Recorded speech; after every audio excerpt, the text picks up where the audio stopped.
Assalamualaikum warahmatullahi wabarakatuh. Alhamdulillah wassalatu wassalamu ala Rasulillah. Bisa lanjutkan kajian kita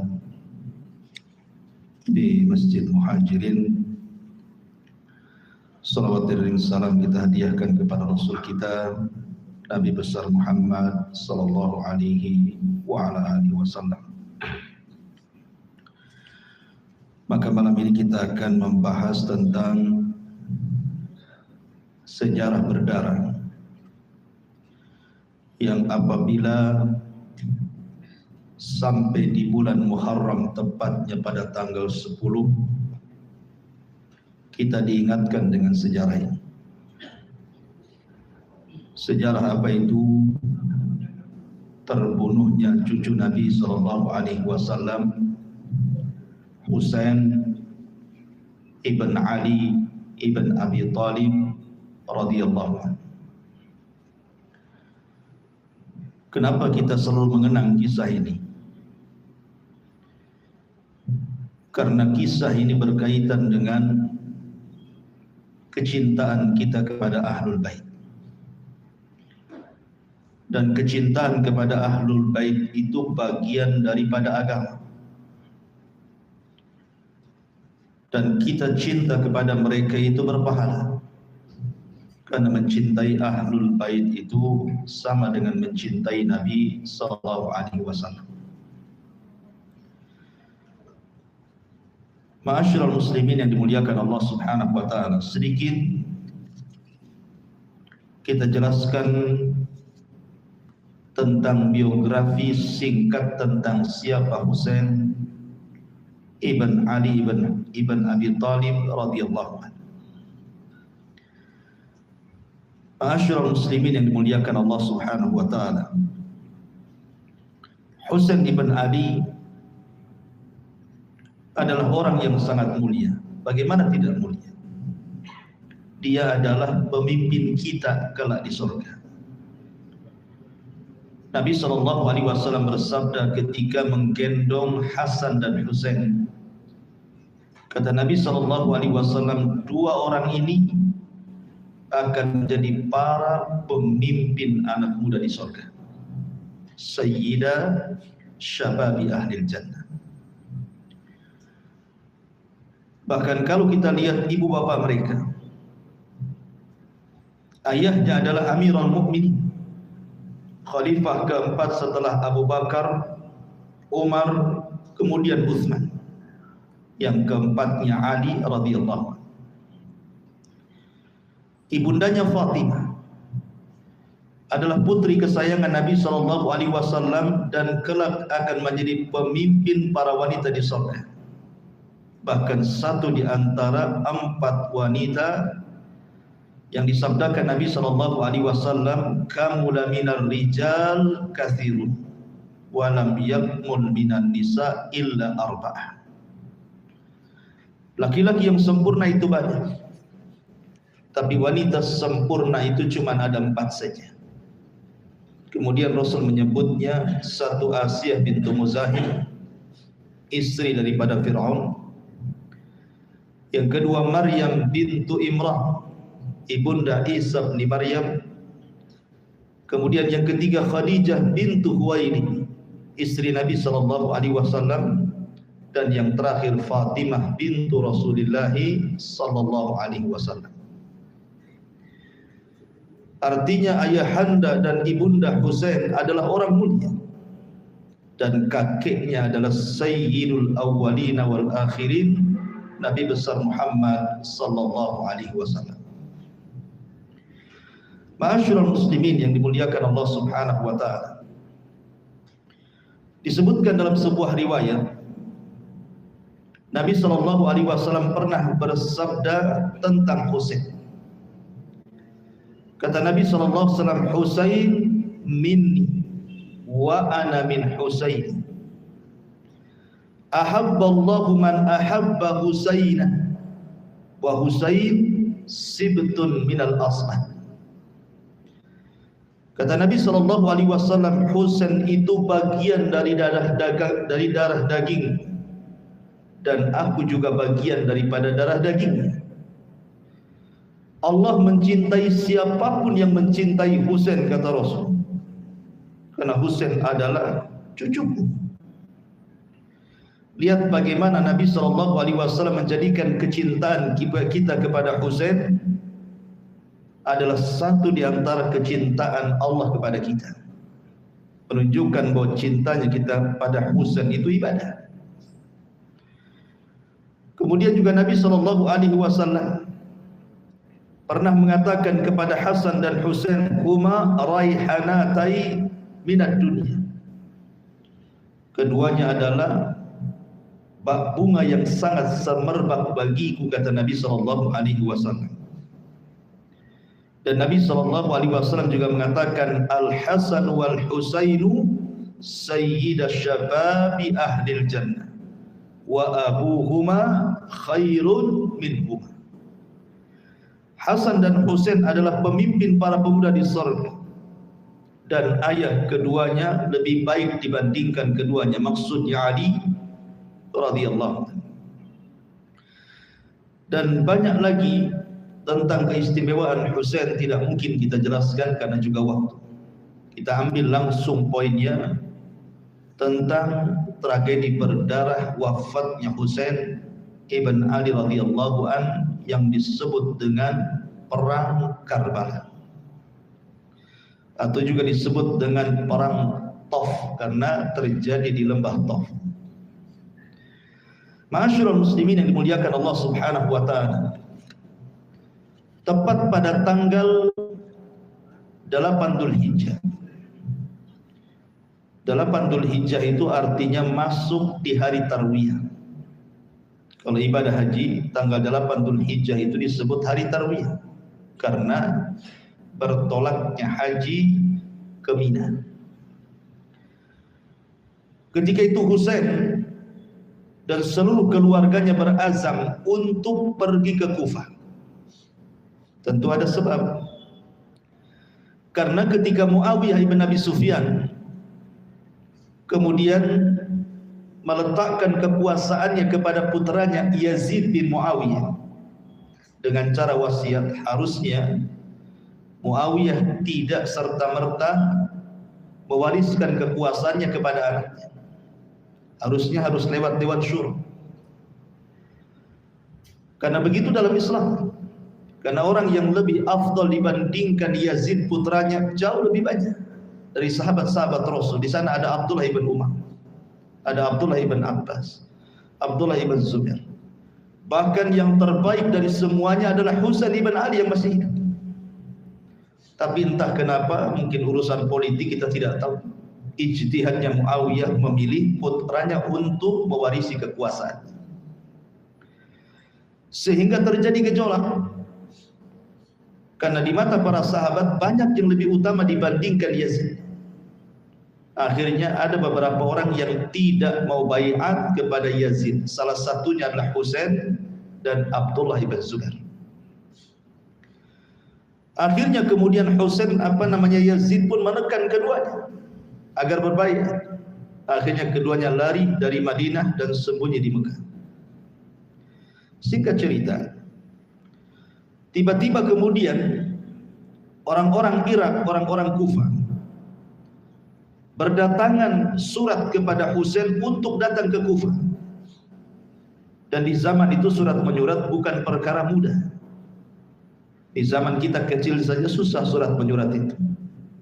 Terkadang sampai, terkadang tidak. Artinya surat yang begitu banyak ini menunjukkan kesungguhan orang Kufah untuk membaiat Husain dan mengambil kekuasaan Yazid. Akhirnya Husain pun terpengaruh dengan surat-surat itu, dan dia berazam untuk berangkat ke Kufah. Para sahabat Nabi SAW ketika itu banyak yang menasihati Husain, jangan berangkat. Orang Kufah itu terkenal gulu, suka berkhianat. Di antaranya yang menasihati adalah Abu Sa'id Al-Khudri radhiyallahu anhu, jangan berangkat. Kemudian juga Jabir bin Abdullah, Abdullah ibn Umar, Abdullah ibn Abbas, Abdullah ibn Zubair, Kemudian Muhammad ibn Ali ibn Hanafi atau masih saudaranya Husain, Abdullah ibn Ali ini juga tidak didengar. Dan banyak para sahabat mewanti-wanti Husain sebaiknya jangan berangkat. Bahkan ada yang menyarankan kalau engkau ingin berpuasa, nggak usah ke Kufah, ke Yaman saja. Karena Yaman itu semua pengikut ayahnya ada. Pasti orang Yaman suka dengan Husain dan pasti langsung diangkat menjadi pemimpin di sana. Tetapi memang Allah sudah takdirkan begitu jalannya. Maka pada tanggal 8 Zulhijjah di hari Tarwiyah yang ketika itu setat haji, para sahabat mengatakan, ya Husain, sebaiknya kau haji dulu. Bukankah orang-orang haji itu dari mana-mana, termasuk dari Kufah juga ada. Kau bisa mencari-cari berita dulu dari jemaah haji yang datang di Mekah. Mereka sudah di Mekah. Tapi Husain memang sudah ditakdirkan bulat untuk berangkat. Maka berangkatlah dengan 73 orang. 40 sekian prajurit siap tempur dan lebihnya semua keluarganya. Ada yang mengatakan bahwa Husain membawa dalam keberangkatan dari Madinah menuju Kufah itu, dia membawa seluruh anak-anaknya. Kemudian juga membawa anak-anak daripada Hasan ibn Ali. Kemudian juga membawa anak-anak Ali bin Abi Thalib, artinya saudara-saudaranya, 5 orang ikut. Kemudian juga anak-anak daripada Uqayh. Kemudian juga istri-istrinya dibawa, pembantu-pembantu dan budak-budaknya dibawa. Artinya betul-betul membawa semua keluarga Nabi. Dibawa semuanya sama Husain ibn Ali. Dan ingat, Husain itu ke Kufah hanya untuk menerima pembaiatan mereka, bukan untuk perang. Sehingga hanya membawa sedikit pasukan saja. Kalau mau Husain bisa membawa banyak gitu. Tapi Husain tidak hendak berperang, hanya memastikan orang Kufah itu membaiat kepada dirinya. Maka sebelum kemudian Husain berangkat ke Kufah untuk memastikan bahwa surat-surat itu asli, memang orang Kufah membaiat kepada dia, maka dia mengutus saudaranya atau kerabatnya namanya Muslim ibn Aqil. Berangkatlah Muslim ke Kufah. Sesampainya di Kufah, memang betul orang-orang Kufah itu cinta dengan Husain, menunggu kedatangannya. Tapi rupanya riak-riak seperti ini terdengar sampai ke Syam, sampai ke ibu kota, sampai kepada Yazid ibn Muawiyah yang ketika itu menjadi khalifah. Maka Yazid takut, akhirnya kemudian memindahkan Walil Basrah, Gubernur Basrah, untuk menjadi Gubernur Kufah juga. Maksudnya untuk mengawasi gerak-gerik Husain ibn Ali radhiyallahu anhu yang katanya akan dibaiat oleh orang Kufah. Diutuslah Ubaidillah ibn Ziyad.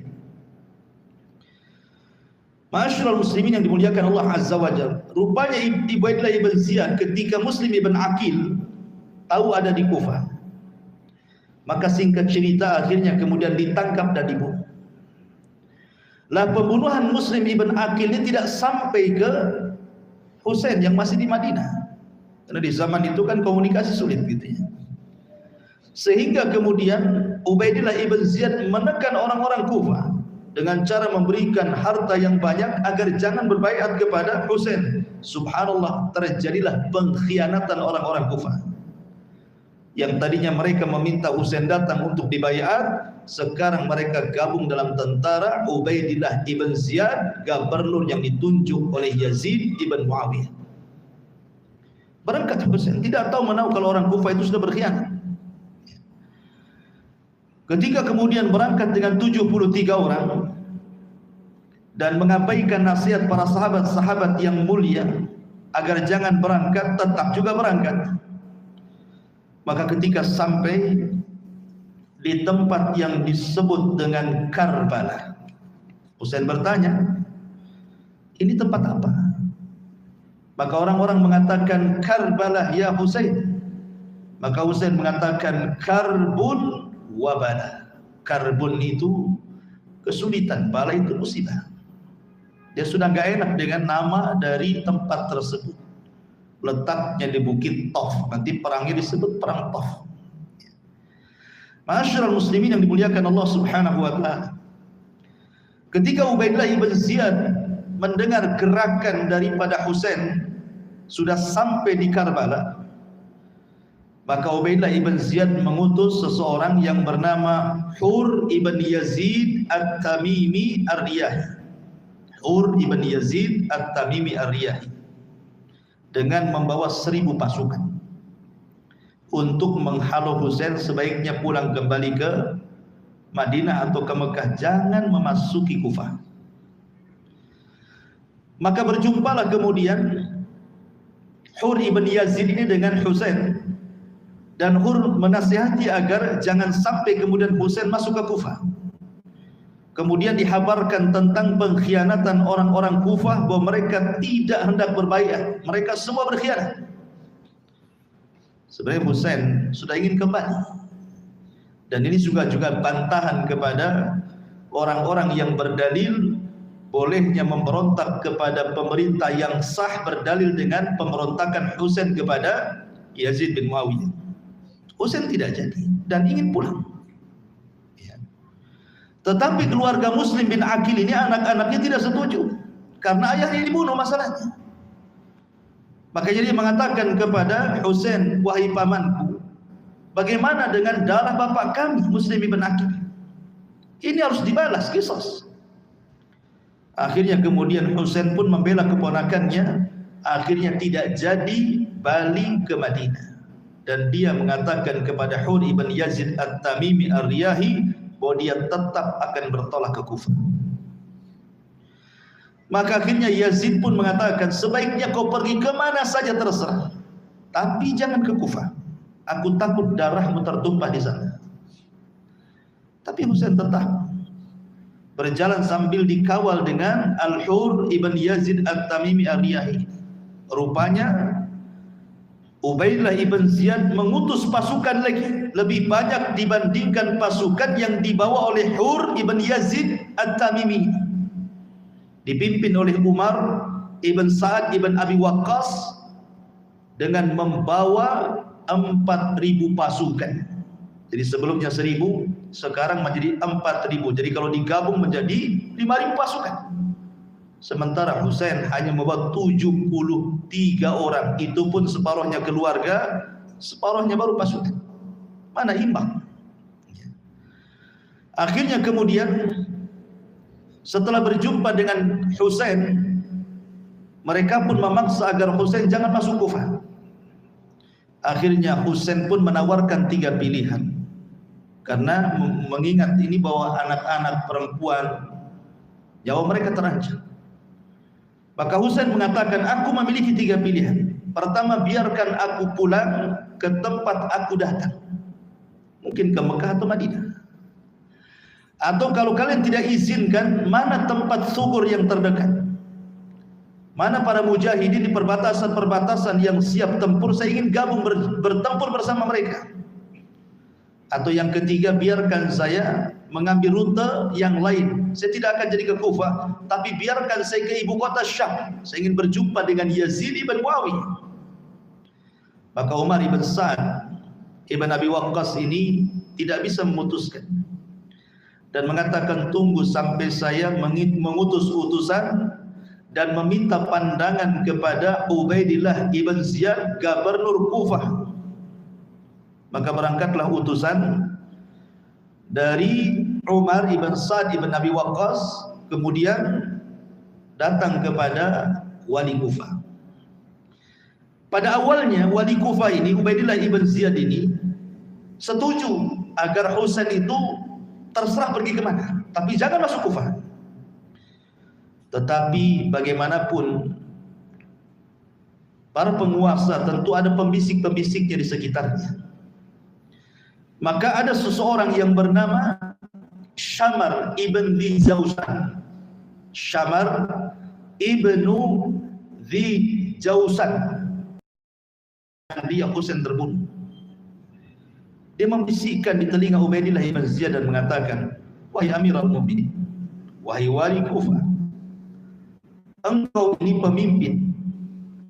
kenapa kemudian Husain memberikan syarat kepada anda? Harusnya engkau yang memberikan syarat. Tangkap dulu Husain jadi tawanan, datangkan ke hadapanmu, setelah itu kau yang memutuskan apakah mau dipulangkan, apa mau diberangkatkan ke Syam, ataukah mau diberangkatkan ke Zuhur, ke perbatasan para mujahidin. Bukan dia yang memutuskan. Rupanya Ubaidillah ibn Ziyad ini terpengaruh dan mengatakan, ni'mar ra'yu ant. Oh, sebaik-baik pendapat kamu. Akhirnya dia kirim surat kepada Sa'd ibn Abi Waqqas yang sedang berhadap-hadapan dengan Husain, bahwa Husain tangkap dan jadikan dia tawanan, hadapkan kepada, kata Ubaidillah ibn Ziyad ini. Akhirnya kemudian Umar ini mengatakan kepada Husain, kau harus ikutkan, kamu harus datang kepada wali Kufah, Ubaidillah ibn Ziyad, nanti keputusan di tangannya. Tapi Husain tidak mau. Tidak mau. Bagaimana? Saya ini cucu Nabi, saya sahabat ya. Harusnya dia yang datang ke saya. Akhirnya terjadi cekcok, mulailah terjadi ketegangan dan hampir terjadi peperangan.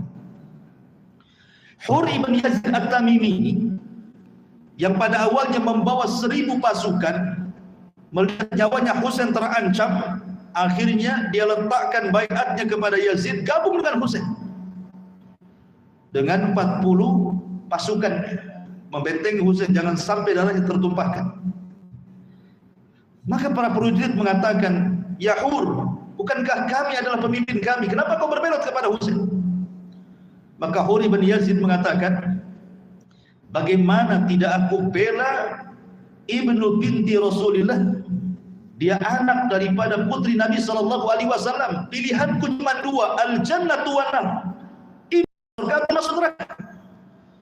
Dan saya tidak mau masuk neraka dengan menyerang anak daripada putri kesayangan Nabi SAW, Fatimah bintu Rasulullah SAW.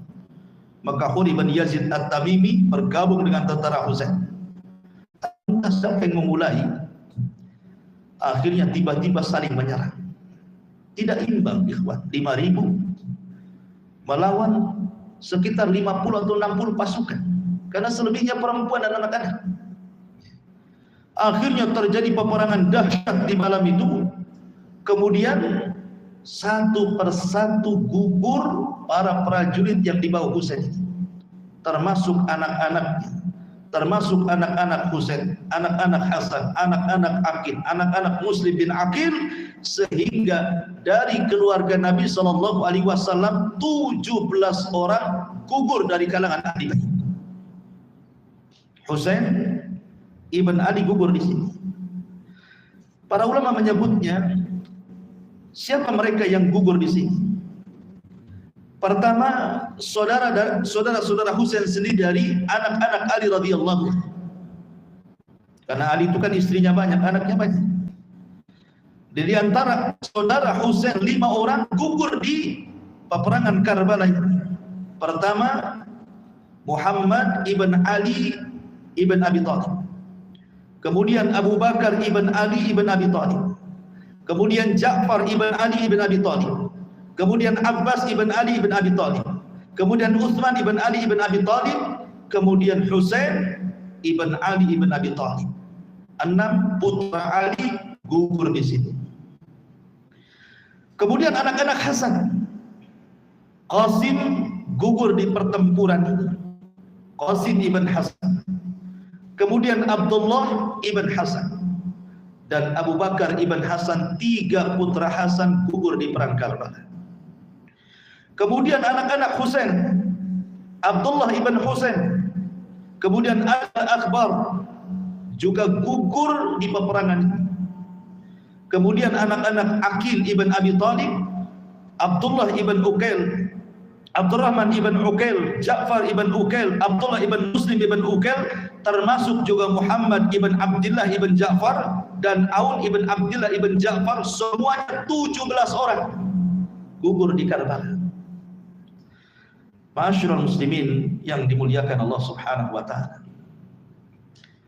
Kematian Husain ini sungguh sangat menyayat hati.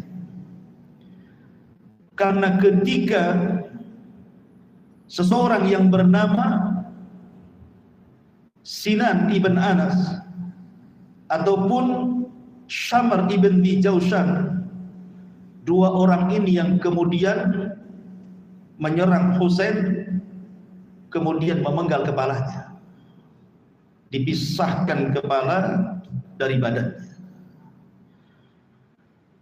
Badannya entah kemana, namanya peperangan di malam hari, tidak ditemukan. Tapi kepalanya kemudian oleh Syamr ini dibawa kemana? Dibawa ke hadapan Ubaidillah ibn Ziyad. Bayangkan, disebutkan dalam sebuah hadis Nabi SAW dari Anas bin Malik radhiyallahu anhu. An Anas bin Malik radhiyallahu anhu, utiya Ubaidullah ibn Ziyad bi ra'sil Husain faju'a fi tasdin faja'ala yanqut. Kata Anas bin Malik radhiyallahu anhu, kepala Husain dibawa dan didatangkan kepada Ubaidillah ibn Ziyad.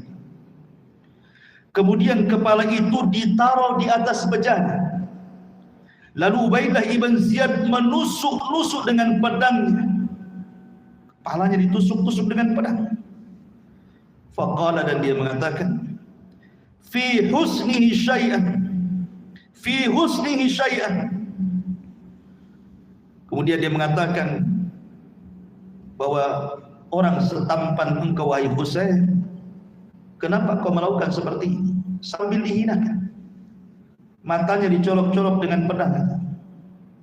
Sampai Anas bin Malik radhiyallahu anhu mengatakan, kana ashbahuhum bi Rasulillah sallallahu alaihi wasallam wa kana mahduban bil wasmi.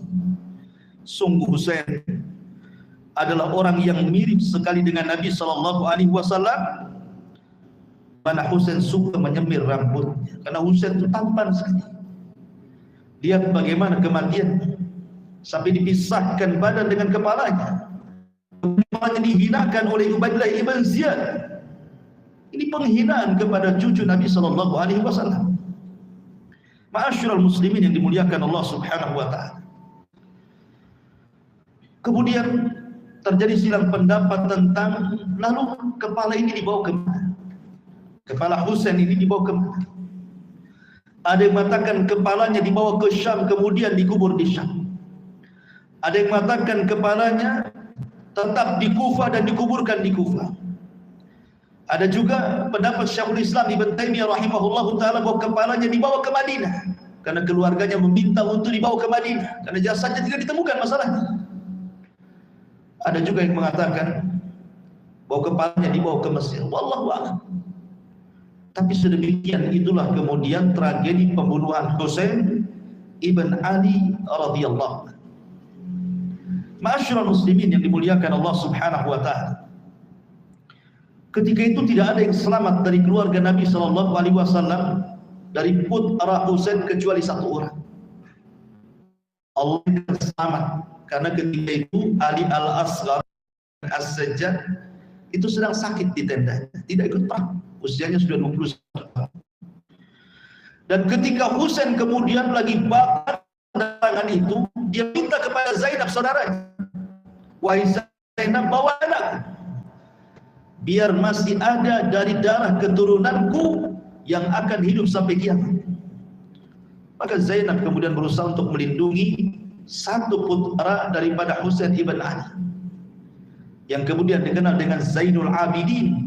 Maka siapapun yang menisbatkan keturunan Husain, maka hanya dari satu jalur ini yang selamat. Namanya Ali al-Asghar, atau dikenal dengan Zainul Abidin, orang yang terkenal dengan shadaqatus sir, sedekah yang tidak ada yang tahu kecuali dia dengan Allah Subhanahu wa taala. Orangnya warok takwa. Ma'asyiral muslimin yang dimuliakan Allah Subhanahu wa taala. Ketika telah terjadi pembunuhan kepada Husain dan hampir semua kerabatnya, maka di Madinah terjadi kekacauan. Bagaimana mungkin Husain dibunuh? Bagaimana mungkin putra putri Nabi sallallahu alaihi wasallam Fatimah bintu Rasulullah dibantai? dengan cara qutila madluman, dibunuh secara zalim. Bukankah Husain sudah memberikan pilihan? Dia sudah berjanji tidak akan ke Kufah, tidak akan mengambil baiat orang Kufah, tidak akan berontak kepada Yazid. Dia sudah rujuk, sudah enggak mau lagi itu. Bahkan ingin kembali ke Mekah. Bahkan ingin ke tempatnya Yazid di Syam. Bahkan ingin berjihad dengan tentaranya Yazid di Subur. Tapi malah dibunuh. Makanya ahli sunnah mengatakan bahwa Husain itu qutila madluman syahidan. Dia dibunuh secara zalim dan dia mati syahid. Sayyidus syuhada, pemimpinnya para syuhada. Ma'asyiral muslimin yang dimuliakan Allah Subhanahu wa taala. Maka setelah kemudian tragedi ini, tragedi pembunuhan Husain ibn Ali ibn Abi Thalib radhiyallahu an, maka goncanglah Madinah. Setelah terjadi kegoncangan kota Madinah ini, banyak yang memberontak kepada Yazid dan meletakkan baiat. Dipelopori oleh seseorang bernama Abdullah ibn Handalah. Abdullah ibn Handalah. Handalah ma'ruf, sahabat Nabi SAW yang ketika meninggal, ruhnya dibesarkan para malaikat. Karena ketika dia mati syahid, dia sedang junub. Putranya namanya Abdullah ibn Handalah. Ketika dia berangkat ke Syam kemudian berjumpa dengan Yazid, kemudian Yazid memberikan harta yang banyak, tiba-tiba dia melihat sesuatu yang mungkar pada Yazid. Kata Yazid, peminum khamar dan maksiat, pulang ke Madinah diceritakan keburukannya. Semua penduduk Madinah kebanyakan mereka akhirnya melepaskan baiat dan siap memberontak. Ketika menasihati salah satunya Abdullah ibn Umar, jangan. Nabi SAW melarang tidak boleh memberontak kepada penguasa yang sah. Dan ini akidah ahli sunnah. Tidak boleh memberontak ke penguasa walaupun dia zalim, walaupun dia fajir, selama dia muslim. Kalau hanya dia minum khamar atau melakukan kemaksiatan kepada Allah Azza wa Jalla, belum ada kewajiban memberontak.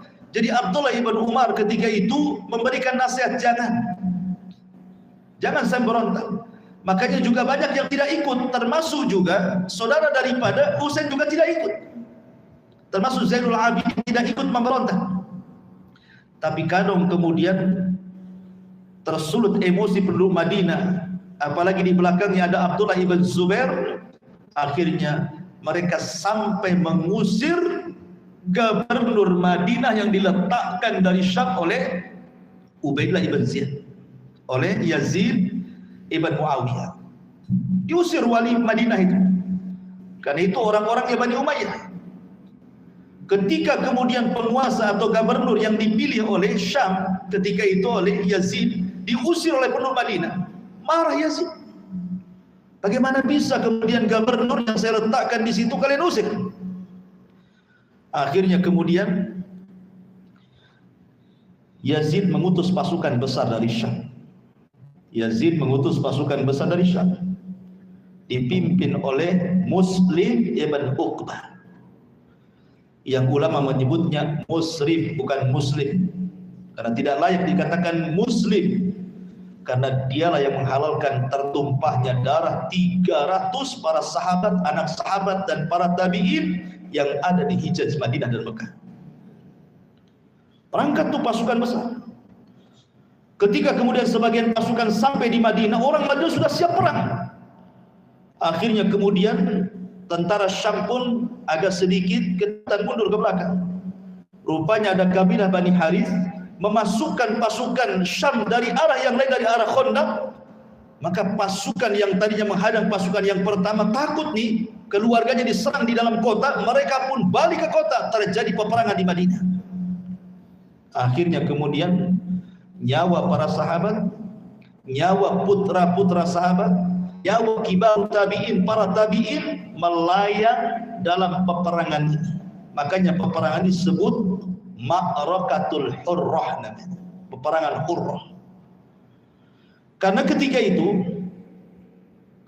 Muslim ibn Uqbah ini memaksa agar mereka mengembalikan baiat kepada Yazid. Tapi Abdullah ibn Handalah dan yang lainnya, termasuk Abdullah ibn Zubair, tidak mau.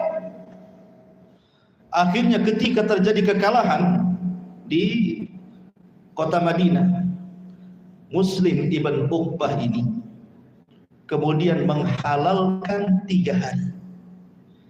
Boleh membunuh, boleh mengambil hartanya, boleh merusak selama 3 hari. Maka sebagian orang kemudian lari ke Mekah. Akhirnya Mekah pun dikepung. Lah terjadi ketika pengepungan kota Mekah ini terjadi sedikit kehancuran Ka'bah karena Mekah dilempari oleh manjani, oleh batu-batu, ya, sehingga sebagian Ka'bah itu hancur. Lah di tengah-tengah peperangan ini, rupanya Allah Subhanahu wa taala takdirkan Yazid bin Muawiyah meninggal dunia. Yazid bin Muawiyah meninggal dunia. Sebelum meninggal dunia, kemudian menyerahkan tahtanya ke putranya namanya Muawiyah ibn Yazid ibn Muawiyah ibn Abi Sufyan. Lah rupanya Muawiyah ini tidak bertahan kekuasaannya kecuali hanya 40 hari saja. Jadi setelah ayahnya meninggal Yazid ini diserahkan kepada anaknya Muawiyah ibn Yazid, kekuasaannya hanya 40 hari, setelah itu dia sakit. Maka orang-orang menganjurkan, wahai Muawiyah, kau harus berwasiat, kau serahkan kekuasaannya kepada siapa? Dia mengatakan, tidak, saya tidak akan menyerahkan kekuasaanku kepada keluarga atau siapapun, karena saya sudah tahu dampak peperangan ini. Akhirnya kemudian Muawiyah ibn Yazid dalam kondisi sakit minta diantar dari Syam menuju Madinah, berjumpa dengan pamannya Abdullah bin Zubair. Maka akhirnya kemudian sama Muawiyah diserahkan kekuasaannya kepada Abdullah bin Zubair. Diserahkan kekuasaannya kepada Abdullah bin Zubair, berarti ke Bani Hashim, bukan ke Bani Umayyah, kan gitu ya.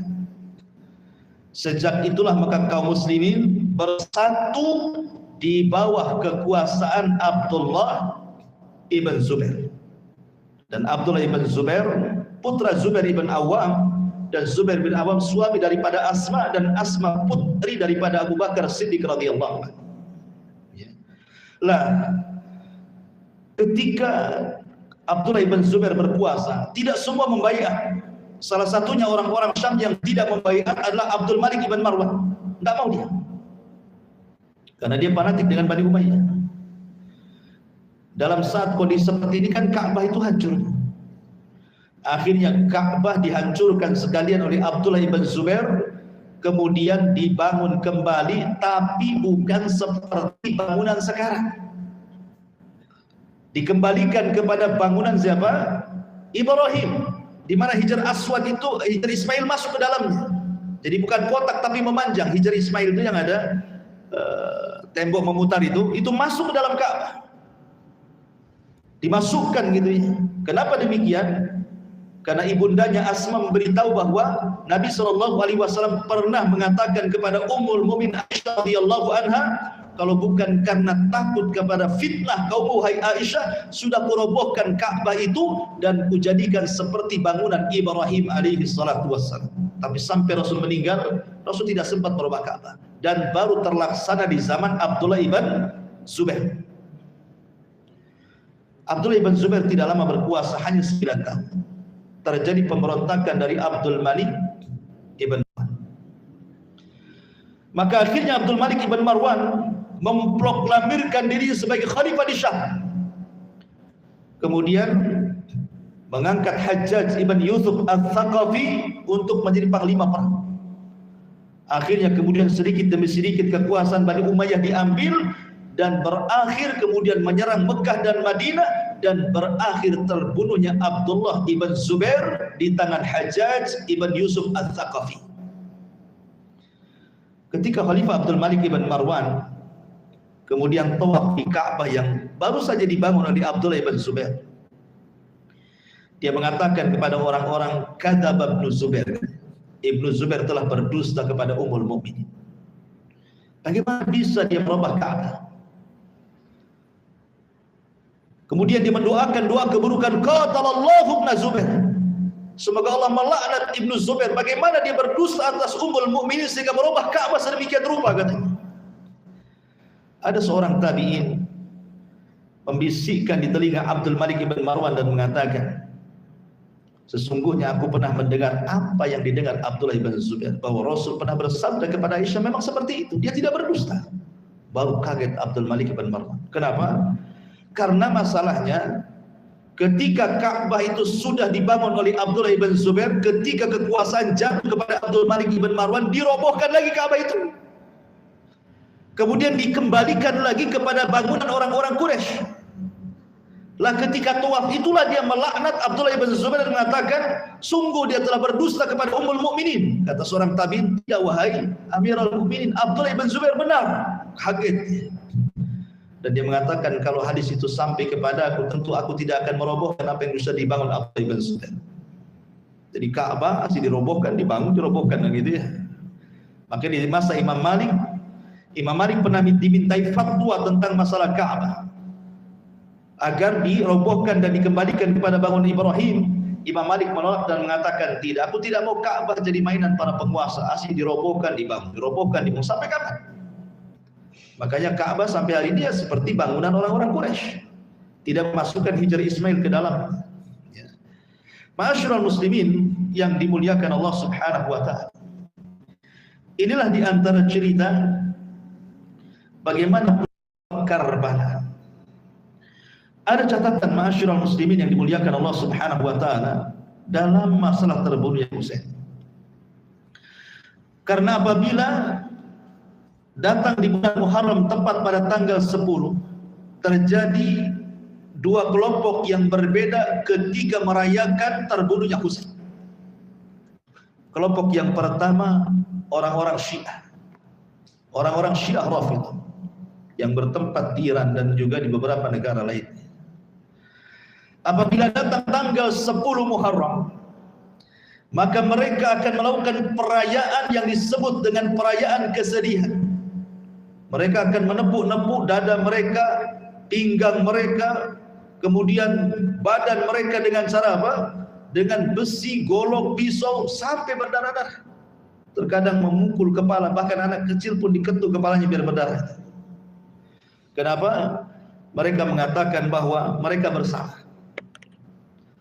Karena begini ikhwan, kembali kepada cerita terbunuhnya Husain. Jadi ketika orang-orang Kufah itu, orang-orang Kufah yang memanggil Husain untuk datang ke Kufah siap dibayar, rupanya orang-orang Kufah maka malah sebagian mereka bergabung kepada tentara Ubaidillah ibn Ziyad yang menjadi gubernur Kufah di bawah kekuasaan Yazid bin Muawiyah. Makanya ketika Husain sebelum dibunuh, Husain itu mengenali orang-orang yang hendak membaiatnya dan mengatakan, bukankah kamu yang mengirim surat kepadaku? Bukankah kamu yang sudah datang ke Mekah dan bicara kepadaku? Bukankah kamu satu ditunjuk-tunjuk? Kamu yang mengundang saya kemari. Tapi kenapa kamu memaksa saya ke Husain? Apa maksudnya? Kamu undang saya kemari, selepas itu kalian memerangi diriku.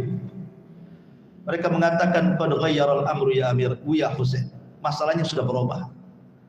Masalahnya sudah tidak seperti kemarin, katanya. Alasannya macam-macam. Lah sebagian orang-orang yang tidak terlibat dalam perang, setelah Yazid bin Muawiyah meninggal dan kekuasaan jatuh kepada Muawiyah ibn Yazid, sementara Muawiyah bin Yazid tidak sekuat bapaknya dan kakeknya Muawiyah bin Abi Sufyan. Terjadi kekosongan kepemimpinan. Maka orang-orang Kufah yang tidak terlibat dalam menyerang Husain, mereka bangkit. Mereka menyesal. Mereka yang mengundang Husain ke Kufah, akhirnya terjadi pembunuhan pada Husain. Maka mereka membuat barisan satu pasukan yang disebut dengan pasukan Bakkai, pasukan yang menangis, atau pasukan Tawabin, pasukan yang ingin bertobat karena sudah salah kepada Husain. Kita tebus darah Husain, katanya. Akhirnya mereka pasukan ini mencari siapa yang terlibat dalam pembunuhan Husain. Semua dibantai sama pasukan ini, dipimpin oleh Mukhtar ibn Ubaid al-Thaqafi, pemimpin pasukan Tawabin. Ya. Termasuk dia datang kepada Ubaidillah ibn Ziyad yang sudah menyuruh membunuh Husain, dibantainya Ubaidillah ibn Ziyad itu. Kemudian dia datangi Syammar ibn Dijausan, dibantainya lagi. Kemudian Anas atau Sinan ibn Anas dibantai. Semua yang terlibat dalam pembunuhan tidak selamat, dibantai oleh pasukan Tawabin. Dan mereka adalah loyalis Ali radhiyallahu Husain radhiyallahu anhu. Tapi sayang Mukhtar ibn Ubaid al-Thaqafi belakangan ngaku Nabi, dibunuh sama saudara Zubair ibn Jubair. Abdullah ibn Zubair saudaranya diutus oleh Abdullah ibn Zubair setelah berkuasa untuk membunuh Mukhtar ibn Ubaid al-Thaqafi karena dia mengaku dapat wahyu dan jadi nabi. Itu pasukan itu ya. Ma'asyiral muslimin yang dimuliakan Allah Azza wa Jalla. Makanya kemudian asar daripada pasukan Tawabin ini sampai sekarang mereka merasa bersalah kepada Husain, sehingga mereka terbayang bagaimana kepala Husain kemudian lepas dari badannya. Mereka memukul-mukul badan setiap tanggal 10 Asyura dan begitu seterusnya. Padahal Nabi SAW melarang, tidak boleh niyah atau alal mayit. Enggak boleh seseorang itu meratapi mayat sampai merobek-robek, memukul-mukul, kan begitu kata Nabi. Laisa minna, bukan termasuk golongan kami, kata Rasul. Man syaqqal juyub wa darabal hudud wa da'a bidakwal jahiliyah, kata Rasulullah. Bukan termasuk golongan kami, kata Rasul, orang yang merobek-robek pakaian, memukul-mukul pipi atau berteriak-teriak ala jahiliyah. Karena tanggal 10 Muharram biasanya ada orang yang seperti ini, dan ini orang Syiah. Ini kelompok pertama. Kelompok kedua ada orang-orang Khawarij. Justru senang dengan terbunuhnya Husain, itu senang karena orang Khawarij itu kan mengkafirkan bapaknya Ali bin Abi Thalib. Maka semua ahli bait dikafirkan sama orang-orang Khawarij itu. Mereka senang, mereka makan-makan, mereka berbahagia. Oke, saya khawatirkan jangan-jangan makanan di bulan Syura ini masuk pada tradisi bersyukur-syukuran, makan-makan gitu.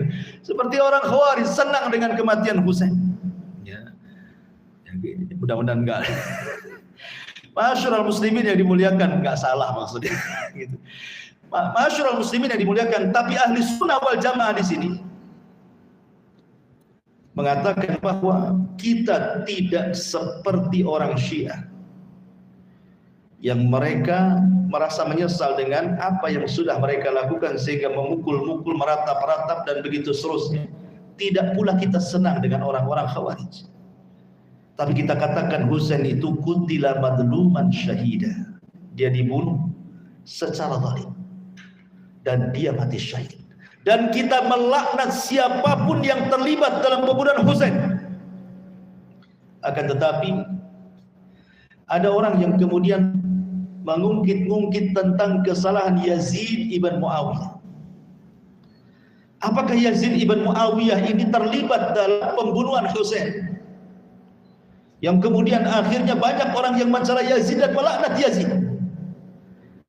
Al-Imam Al-Ghazali rahimahullah ta'ala pernah ditanya, pengarang kitab Ihya Ulumuddin Ma'ruf Imam Ghazali, apakah Yazid bin Muawiyah terlibat dalam penyuruhan pembunuhan Husain?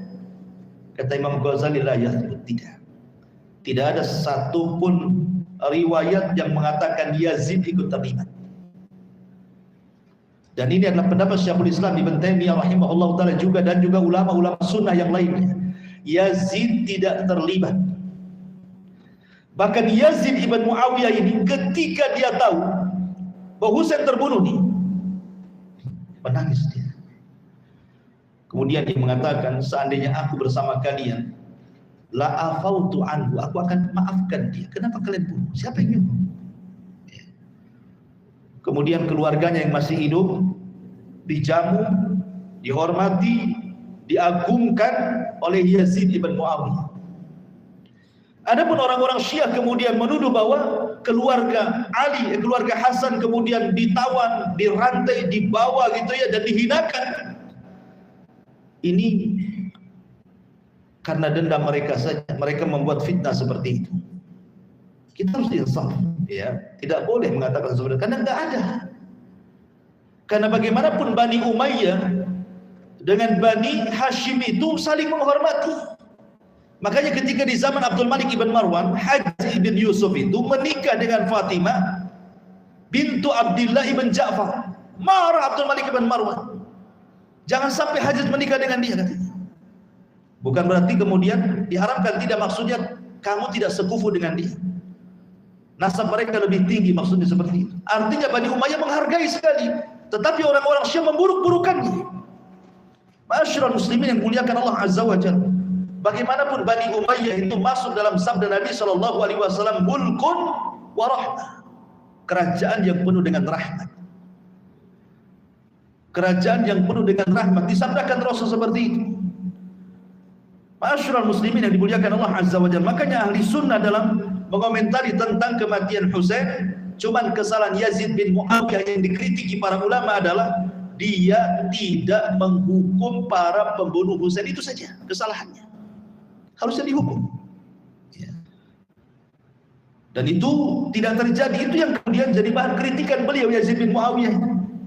Tapi dia sama sekali tidak terlibat dalam penyuruhan untuk membunuh Husain ibn Ali. Ma'asyiral muslimin yang dimuliakan Allah Subhanahu wa taala. Berkata Ibnu Salah, seorang muhaddis, seorang pakar hadis, ya kan? Lam yasih indana anna Yazid amara bi qatlil Husain. Ibnu Salah mengatakan tidak benar menurut kami bahwa Yazid itu dialah kemudian dalam pembunuhan Husain. Akan tetapi dalam pembunuhan Husain adalah gubernur Kufah yang bernama siapa? Ubaidillah ibn Ziyad. Itulah dalangnya. Karena dikelilingi para pembisik di sekitarnya, salah satunya adalah Syaman ibn Dhi Zawsan yang memenggal kepala Husain ibn Ali ibn Abi Thalib radhiyallahu anhu. Ma'asyiral muslimin yang dimuliakan Allah Subhanahu wa taala. Lalu hikmahnya apa? Hikmahnya kita mengutuk para pembunuh Husain. Dan kita wajib mencintai Husain dan seluruh keluarga Nabi sallallahu alaihi wasallam. Maka apabila datang di bulan Muharram, ingatlah sejarah ini. Supaya kita diingatkan dengan cucu Nabi sallallahu alaihi wasallam, Hasan dan Husain, karena keduanya adalah dua pemimpin anak-anak muda di surga. Keutamaannya sangat banyak. Disebutkan oleh ulama ahli sunnah wal jamaah, manzilatu ahlil baiti, bahwa kedudukan ahli bait itu menurut ahli sunnah wal jamaah, ya'taqidu ahlus sunnati wal jamaah anna ahlal baiti tajibu mahabbatuhum wa muwalahum wa riayatu huquqihim. Keyakinan ahli sunnah wal jamaah terhadap ahlul bait, wajib mencintai mereka, wajib meletakkan loyalitas kepada mereka, wajib menjaga hak-hak mereka. Wa annal muslimina ma'muruna bis salati alaihim ma'as salati ala nabi sallallahu alaihi wasallam. Makanya orang-orang Islam diperintah untuk bersalawat kepada mereka, digandengkan dengan salawat kita kepada Nabi sallallahu alaihi wasallam. Lihat dalam tasawuf yang kita baca, Allahumma sholli ala Muhammad wa ala ali Muhammad. Apa sih artinya ala ali itu? Ala ali itu maksudnya keluarga Muhammad. Jadi kita ini sebenarnya sangat mencintai keluarga Rasulullah sallallahu alaihi wasallam. Tentu kecintaan yang sesuai dengan apa yang Allah telah tetapkan, jangan memberikan kita kepada mereka sampai kemudian menuhankan, ya tidak boleh. Ya. Ma'asyiral muslimin yang dimuliakan Allah Azza wa Jalla. Jadi kalau kita berjumpa dengan keturunan Rasul, mungkin Habib atau Habaib, kalau memang betul keturunan Nabi, ya kita hargai, kita hormati, kita muliakan, ya kan? Kalau betul keturunan Nabi. Tetapi biasanya kalau keturunan Nabi dia orang tawadhu, orang rendah diri, tidak mungkin juga dia mengatakan saya turunan Nabi, ya kan? Pasti dia akan menyembunyikan nasabnya. Imam Syafi'i itu nasabnya sampai kepada Nabi, tapi tidak dikenal kan? Yang dikenal ulama madhabnya. Kalau disebut Imam Syafi'i berarti ulama madhab Syafi'i kan? Antum tahu nasabnya? Nasabnya sampai kepada Rasul. Sampai-sampai Imam Ahmad ibn Hanbal rahimahullahu ta'ala, itu muridnya Imam Syafi'i, mengatakan sungguh Allah subhanahu wa ta'ala mengutus setiap 100 tahun pertama orang yang memperbaharui agama ini di permukaan bumi ini. Kemudian kata Imam Ahmad, 100 tahun pertama Allah utus Umar bin Abdul Aziz, dan 100 tahun kedua Allah utus Muhammad ibn Idris yang dikenal dengan Imam Syafi'i rahimahullahu ta'ala. Persis seperti sabda Rasul, setiap 100 tahun sekali akan ada turunanku yang akan memperbaharui agama ini. Dan Imam Syafi'i keturunan Nabi, tapi tidak dikenal nasabnya kan? Dikenal madhabnya saja ya. Karena bagaimanapun nasab tetaplah nasab. Man batta'a bihi amaluhu lam yusri bihi nasabuhu. Siapa yang lambat amalnya tidak mungkin dikejar dengan nasabnya, kata Rasul. Kita hormati mereka sebagai keluarga Nabi sallallahu alaihi wa ala alihi wasallam. Wallahu alam. Inilah cerita singkat. Tapi masih banyak waktu, mungkin kalau ada yang bertanya silakan kita buat tanya jawab sedikit.